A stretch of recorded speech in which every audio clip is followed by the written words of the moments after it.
Eu queria falar hoje, tem um estatístico alemão chamado Andreas Schleicher, que ele é o diretor da área de educação da OCDE. Ele que inventou o PISA. Tá. Ele que inventou aquela prova que mede o desempenho dos jovens de 15 anos em leitura, matemática e ciências. Aquele ranking que o Brasil tá mal, mas muito mal. Só para relembrar, a gente que se orgulha de ser oitava, nona economia do mundo, tal, 42º em leitura, 53º em ciências, 58º em matemática. E se fosse pior, eu não saberia dizer o número, porque a gente só aprende, a gente não sabe. Isso, nem isso. Nem a gente sabe.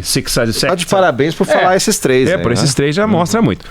43% dos estudantes, que é um absurdo, 43%, não alcançaram o nível mínimo esperado em nenhuma área do conhecimento. Esse é o Brasil de hoje. Na matemática, 32% alcançaram o nível mínimo e a média da OCDE é 76%. Nossa. Só para ficar num dado. Bom, a maior parte dos alunos que fazem parte do PISA está no primeiro e segundo ano. Tem 15 anos, primeiro e segundo ano do ensino médio. Eles fazem o PISA e ainda fazem mais um ano, que é o terceiro ano do ensino médio. E a porcentagem dos alunos no terceiro ano do ensino médio com aprendizagem adequada em português é de 29%, em matemática é 9%. 9%. 9% é 91% dos alunos não têm aprendizagem adequada em matemática. É inacreditável. É o nosso maior rombo, porque a gente não sabe fazer conta, né? Bom, voltando ao criador do PISA. O que ele falou? A qualidade da educação de um país nunca será maior do que a qualidade dos seus professores. Ótima frase. Não tem como esperar que o Brasil promova uma transformação, não vou falar em revolução, uma transformação qualitativa no ensino, se os professores não estiverem neste patamar. Eu ampliaria a frase dele e diria que a qualidade de educação de um país nunca será maior do que o respeito que o aluno e os pais dos alunos e a sociedade, de uma forma geral, reservam aos professores. É a qualidade dos professores, sim, mas é também o respeito que nós, como sociedade, damos aos professores. O que nos joga no tema de hoje. Na semana passada, uma professora da Rede Estadual do Ensino de São Paulo foi envenenada por alunos do quarto ano na quinta-feira passada. 2 alunos de 10 e 11 anos de idade colocaram um veneno para inseto na garrafa de água da professora.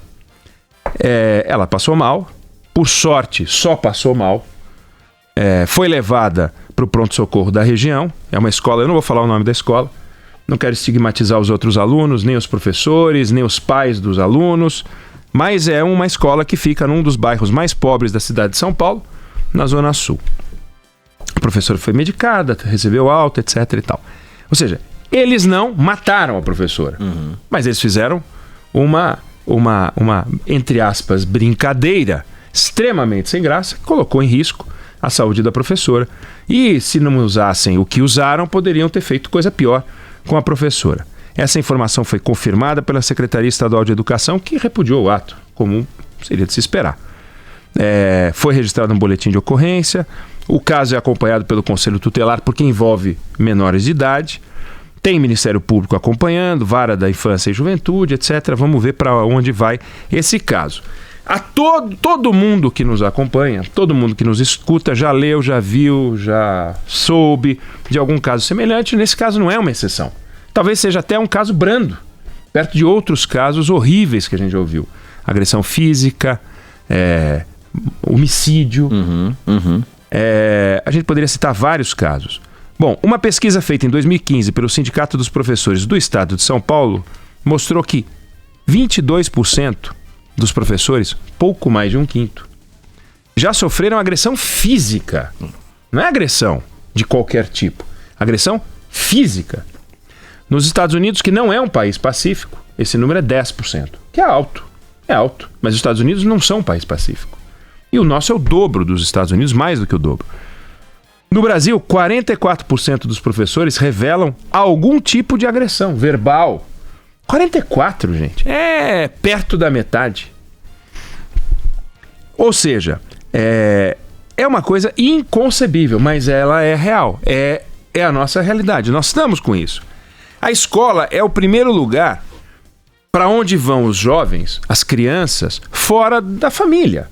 Eles aprendem coisas na família e são levados para a escola, que passa a ser o primeiro lugar. Talvez. Não, o primeiro lugar é o clube. Para alguns, pode até ser o clube, a casa dos avós. Mas, enfim, o ambiente social alternativo à casa é a escola.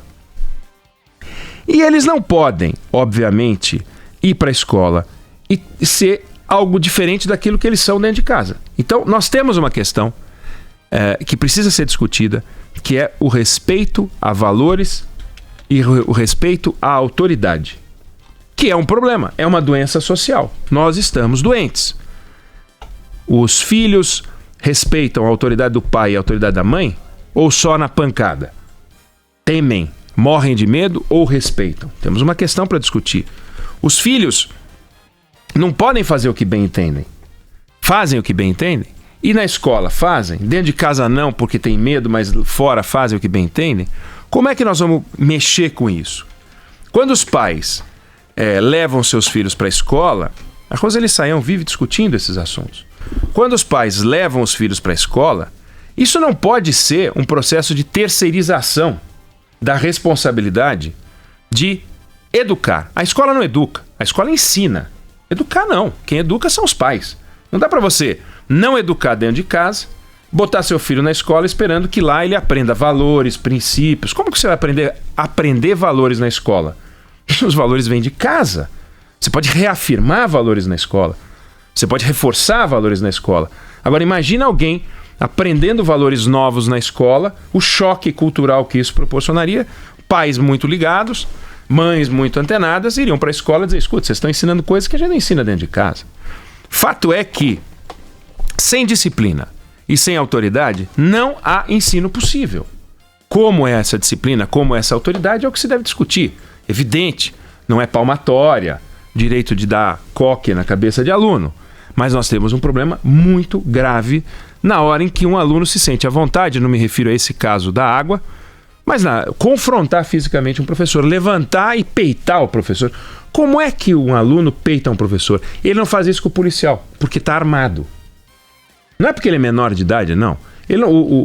O estudante da faculdade não faz isso com o policial. Então a gente só teme a autoridade quando a autoridade pode nos agredir fisicamente. Aí a gente respeita a autoridade. Bandido não respeita a polícia mais, mas ele é bandido. Agora quero ver um aluno de uma faculdade ir para cima de um policial e dar uma peitada. Não dá, porque vai levar o coque, vai ser colocado dentro da viatura, tem medo. Por que do professor ele não respeita?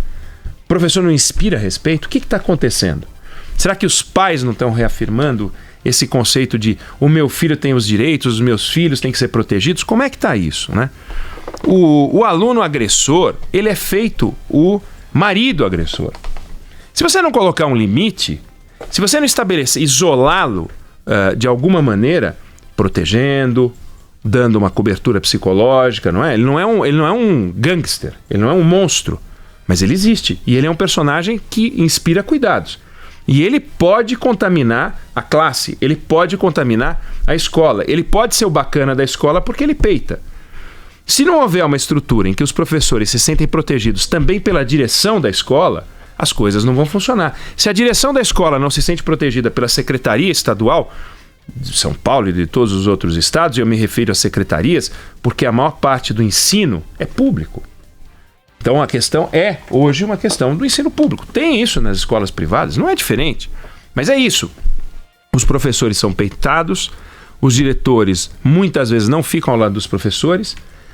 Quando ficam, os pais vêm para cima, aí aquele medo, aquela angústia e a história não se resolve. O professor, em sala de aula, ele não vai ser respeitado só porque ele domina o conteúdo, mas ele tem que dominar o conteúdo, ele tem que mostrar que ele sabe do que ele está falando e tem que colocar limite. Não dá para ser chamado de ei, ei, ei. O cara falou ei, ei, ei. Tem que enquadrar. Não pode chamar de ei, ei, ei. Tem que pôr limites. O sujeito é um professor. Agora, ele vai fazer isso sozinho, isolado? Nós temos uma questão como sociedade. Os pais participam das escolas hoje. Os pais vão lá fazer no final de semana ajudar a limpar a escola, pintar, escola privada, escola pública. Não, eles querem pagar o que for possível para se livrar da tarefa de participar de qualquer coisa. Então, puxa vida, preciso pagar a taxa de matrícula, isso irrita. Puxa vida, preciso comprar um material. Ah, meu Deus, tenho que encadernar os cadernos. Eu me lembro disso, todos nós nos lembramos. O que era encadernar? Se pegasse o contact, era um desastre. Porque se errasse, formava aquela bolinha. Aí você tinha que pegar o estilete para dar uma cortadinha, para tirar aquela bolinha e dar uma arrumada. Ou você tentava fazer, deixa eu tentar arrancar, e rasgava todo o papel. Não, é um desastre. Então a gente se irrita com isso, com os valores. Valores é valor econômico, claro, preços. Agora, participar, ir lá discutir, contribuir, é um problema. Então a gente fica com um pedaço da discussão hoje do ensino que é grave, que é a discussão ideológica. E a gente fica nessa discussão, como se o problema hoje no Brasil fosse esquerda versus direita, escola sem partido versus não escola sem não partido, sei lá qual é o oposto dessa porcaria. Mas o fato é, nós temos um problema. O mestre não é mestre, porque a gente não o reconhece como mestre, a gente não o trata como mestre. Quem está fora da escola espera que eles sejam mestres, mas quem está na sala de aula sabe como é um pepino administrar aqueles alunos, que são um excesso de hormônio, com uma vontade de aprender, e quando chega na sala de aula, o que eles têm? Aquela porcaria daquela lousa vagabunda, um giz porco, uma caneta vagabunda, e dentro do celular deles, um planeta desafiando, um game dentro de casa extraordinário em 4D, 5D, 12D, 40D, e lá o professorzinho com aquele material pedagógico vagabundo. Como é que o professor vai desafiar o aluno sem os recursos, que hoje os recursos estão ali à mão? Então fica aquela discussão, não pode usar o celular em sala de aula. Bom, então vamos ficar com aquele conhecimento, não, nunca pode usar. Se você usar o celular em sala de aula, muitas vezes aquilo pode ser um reforço pedagógico interessante, bem bacana. Não dá para você proibir. Às vezes o aluno faz uma pergunta, o professor não sabe responder e nós vamos ficar sem resposta. E a resposta está no computador, no celular que ele tem, e boa parte dos alunos tem, e não podem acessar. Como é que isso funciona? Então, tem um desafio de encaixe, porque a gente ensina hoje como ensinava há 50 anos. Só que há 50 anos, alguma coisa podia fazer sentido. O piano tocava com cinema mudo, era bacana, apareceu a cor, Technicolor, né? Aí a música começou a ficar no cinema. Pô, hoje em dia você faz um filme sem ator, porque não precisa. Você coloca gente que morreu contracenando com gente que está viva e você não sabe quem é o vivo, quem é o morto, que está tudo em alta tecnologia. E a gente quer que o camarada fica beabá, bebé, beibi. Não dá. É um negócio complicado. Como é que você vai ensinar a geografia? Eu sempre cito o tal Ventos de Monções, que eu nunca entendi o que era. Nunca entendi o que era vento de monções. Você tem que procurar no Google para saber o que é vento de monções. Aí o professor fala em ventos de monções, você não entende nada, porque é chato. É um negócio chato. A geografia é chata, a história é chata. Sendo que a geografia é extraordinária, a história é mais extraordinária ainda. Não tem nada mais bacana do que você visitar o passado do seu país, do planeta. É maravilhoso. Mas do jeito que é ensinado, é um desastre.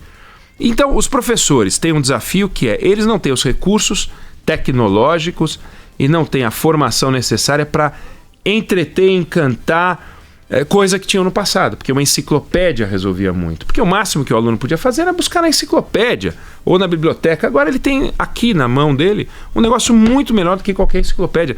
Que pai de aluno hoje compra uma enciclopédia para o filho? E comprava. Eu tive enciclopédia, porque meus pais juntaram. Porque a enciclopédia era um investimento. Sim. Então, você ia comprar a Barça ou a Britânica, seja lá o que for, vendiam na porta, lembra? Vendiam na porta. Era uma fortuna aquele troço. Você dividia não sei quantas vezes. Verdade. E tinha o livro do ano. O livro do ano trazia os fatos do ano. Você tem o livro do ano agora atualizado? Você tinha os fatos do ano. Mas era um anuário, que era super atualizado. Você diz, eu tenho o fatos do ano? Tenho de 2019, tenho fechado. Pô, nós estamos em fevereiro de 2020. Já aconteceram coisas incríveis em 2020 e a gente teria que esperar até o fim do ano. Então, tem coisas que a gente vai conseguir resolver, tem coisas que a gente não vai conseguir resolver. Mas a gente tem que superar histórias como essa. Disciplina e autoridade têm que ser resgatadas. Isso tinha que ser uma discussão nacional. Sem isso, não adianta a gente ficar discutindo PISA. Não adianta a gente querer que os alunos aprendam matemática, português, se eles não respeitam aqueles que ensinam. E eles vão respeitar aqueles que ensinam se houver conteúdo e disciplina.